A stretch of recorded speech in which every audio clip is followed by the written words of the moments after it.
नमस्कार दोस्तों, स्वागत है आपका राष्ट्र संवाद पर। मैं हूं आपके साथ निजाम खान। नाला के स्थानीय विधायक से झारखंड के आदर्श विधानसभा अध्यक्ष रविंद्रनाथ महतो नाला विधानसभा के किसानों के लिए एक बहुत बड़ी सौगात दिया है और वो सौगात जो है पूरा भी हो गया है। अब उसका लाभ जो है कि आज से किसानों को मिलने भी लगेगा। इस संबंध में क्या कुछ कह रहे हैं झारखंड के आदर्श विधानसभा अध्यक्ष रविंद्रनाथ महतो, वो हम आपको वीडियो में आगे सुनाएंगे। इससे पहले मैं आपको बता दूं, नाला विधानसभा अंतर्गत नाला प्रखंड के सालुका में एक बृहद कोल्ड स्टोरेज का निर्माण किया गया है, जो करोड़ों रुपये की लागत से उसका निर्माण किया गया है। 5000 मीट्रिक टन क्षमता वाले जो है कि कोल्ड स्टोरेज का निर्माण किया गया है। अब यहाँ के किसानों को जो है औने पौने दाम पर फसल को बेचना नहीं पड़ेगा। जो नुकसान यहाँ के किसानों को झेलना पड़ता था, अब वो नुकसान नहीं झेलना पड़ेगा। दरअसल झारखंड के आदर्श विधानसभा अध्यक्ष ये मानते हैं कि उनका भी जीवन एक किसान परिवार से है, वो भी किसान रहे हैं, किसानों के दुख दर्द को जानते हैं, इसीलिए उन्होंने जो है कि इस कोल्ड स्टोरेज का निर्माण कराया है। उनका मानना है कि नाला विधानसभा एक पिछड़ा क्षेत्र है और यहाँ के लोग कृषि कार्य पर निर्भर है। कुछ एक % छोड़ करके लगभग 100 के 100% जो है कि कृषि कार्य पर निर्भर है। मुख्य जीवन यापन करने का जो स्रोत है वो नाला विधानसभा के लिए कृषि है।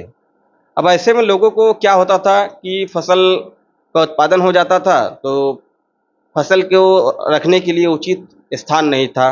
ऐसे में जो है कि फसल सड़ जाता था, यहाँ तक कि औने पौने दाम पर भी जो है कि फसल को बेचना पड़ता था। अब इस कोल्ड स्टोरेज के निर्माण हो जाने से लोग अपने फसल को वहाँ रख पाएंगे और फिर जो उचित मूल्य है उस उचित मूल्य में अपने फसल को बेच पाएंगे।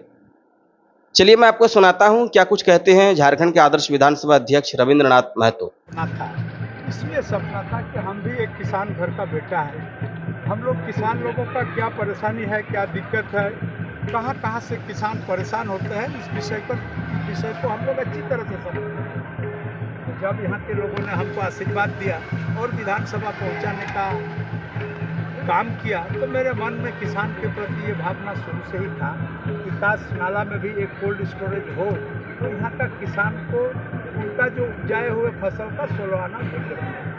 आज चलिए हम लोग बहुत खुशनसीब हैं, इस मिशन पर चले और आज सफल हुए और वो कोल्ड स्टोरेज आज सालका के इस पवित्र धरती पर बन के तैयार है। आगामी काल से यहाँ के किसान इस शीतगृह का, इस कोल्ड स्टोरेज का फ़ायदा लेंगे। लोग अपना उपजाए हुए फसल को यहाँ पर रखेंगे और जब बाज़ार में अच्छा कीमत मिलेगा, आजकल गूगल से लोग मार्केटिंग करते हैं, बहुत तरह का व्यवस्था डेवलप्ड हुआ है और यहाँ से उत्पन्न फसल को अन्यत्र यानी दूसरे बाज़ारों में ले जा करके बेचेंगे और उनको अच्छा खासा मुनाफा मिलेगा। और जैसे ही मुनाफा मिलेगा उनका मन फिर से कृषि कार्य में लौट के आएगा और सारे लोग पुनः अपना खेती गृहस्थी पर ध्यान देने का काम करेंगे। और जब खेती गृहस्थी पर ध्यान देंगे तो निश्चित रूप से यहाँ के लोग आर्थिक रूप से संपन्न होंगे। धन्यवाद।